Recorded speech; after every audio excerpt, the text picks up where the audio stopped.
निवडणुकांच्या ऐन रणधुमाळीमध्ये आता अभिजात भाषेच्या दर्जावरून राजकारण पेटलंय। मराठी भाषेला अभिजात भाषेचा दर्जा देण्यावरून काँग्रेसने मोदींवर टीका केली। 10 वर्षांपूर्वी प्रस्ताव पाठवूनही केंद्राने मराठी भाषेला अभिजात भाषेचा दर्जा देण्यासंदर्भात कोणताही निर्णय घेतला नाही असा आरोप काँग्रेसचे नेते जयराम रमेश यांनी केला। पृथ्वीराज चव्हाण यांनी 2014 मध्ये हा अर्ज पाठवला होता, हा प्रस्ताव पाठवला होता असा दावा रमेश जयराम यांनी केलेला आहे।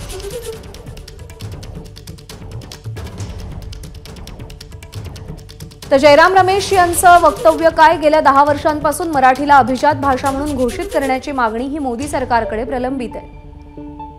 माजी मुख्यमंत्री पृथ्वीराज चव्हाण यांनी प्रख्यात अभ्यासक प्राध्यापक रंगनाथ पठारे यांच्या अध्यक्षतेखाली मराठी भाषा तज्ञांचा समावेश असलेली समिती स्थापन केली होती।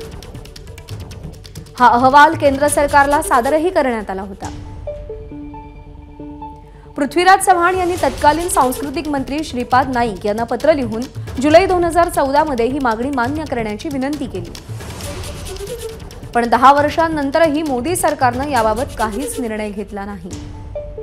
2004 ते 2014 दरम्यान डॉक्टर मनमोहन सिंग सरकारने तामिळ, संस्कृत, कन्नड, तेलुगू, मल्याळम, ओडिया या भाषांना अभिजात भाषेचा दर्जा दिला। मोदी सरकारने एकाही भाषेला अभिजात भाषेचा दर्जा दिला नाही।